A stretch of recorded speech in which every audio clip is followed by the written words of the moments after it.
let me ask you two questions about this period of time. One, obviously you knew Chris Candido for years from Dennis, from working for Dennis Carluzzo. When did you make the call to bring him in, and what did you expect from him? And secondly, the Tony Atlas thing is something that so many people have talked about throughout the years. What exactly did you have planned for him? Was it a gangsta-style character? Was it just him being managed by Tammy? What exactly did you have planned for Tony Atlas? And for a show like where we are now, would he have already been on the card, even though the television taping in Harlan was, just a few weeks before? Okay, in order, I think. Candido, I had known him for years, and finally I wanted Candido, but I couldn't afford to pay him what I thought was suitable for him to uproot his life and move to Tennessee. But then when I'd been somewhere, I'd seen Tammy. She'd been coming to the matches with Chris, and when we talk on the phone every once in a while, she might answer the phone or whatever. And I had the idea, I said, she's quick. And she's beautiful, but she looks the part of this. And once again, Hillary Clinton was one of the most unpopular people on the planet even then, especially in the part of the country that we were running. And I said, Tammy looks like one of those college girls from like Wellesley College, Hillary Clinton's alma mater. And I'd seen, an article about a woman filing a discrimination suit to get a job that was traditionally associated with a man. I'd read these things, and these were impressions of things that I'd picked up. And I say, you know what, Chris, that's when I called him and pitched it. Do you both want to come? If I'm paying both of you, then you could both afford to live here. And I pitched Tammy the idea of being a manager who Hillary Clinton is her idol. I figure it's going to get heat with all these fucking East Tennessee hillbillies. Hillary Clinton's her idol. She went to Wellesley College. That was a way to make her older than she was, because she still wouldn't have been able to graduate yet, right? She was only 19. And I said, she's graduated Wellesley College, and the whole idea is she's this brilliant, because she was smarter than most of the fans, to be honest, that were going to be buying a ticket to see her. She was well-spoken. She could carry it off.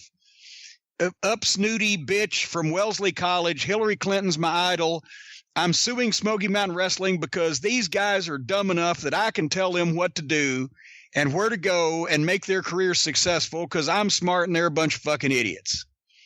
That was her, and that was so close to what Tammy had right there in front of her to become that it was natural. And to be honest, I was going to put her with Tony Atlas because I thought, what a picture, and debut that in Harlan, Kentucky. And I don't mean to be disrespectful to Tony, even though he did stand me up on this, but I had seen Tony, where the fuck, somewhere up in the Northeast, and I thought, my God, he's still a name. He's looks great. This was 25 years ago.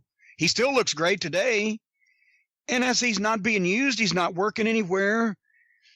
I just want him to come in and be Mr. USA. Well, not Mr. USA. It'd be a babyface, but be Tony Atlas, with a grudge against wrestling, possibly because he hasn't been featured. And also because Tony, sometimes when you talk to him, you would think that he might not be the brightest bulb in the socket. And here's somebody that actually this fucking girl could take advantage of, which was kind of the gimmick we did with Brian Lee, because everybody knew that Brian wasn't that fucking smart. And Tammy came out in the early promos and said, yeah, Brian's a big, dumb fucking guy that does what I tell him to do, which was the heat.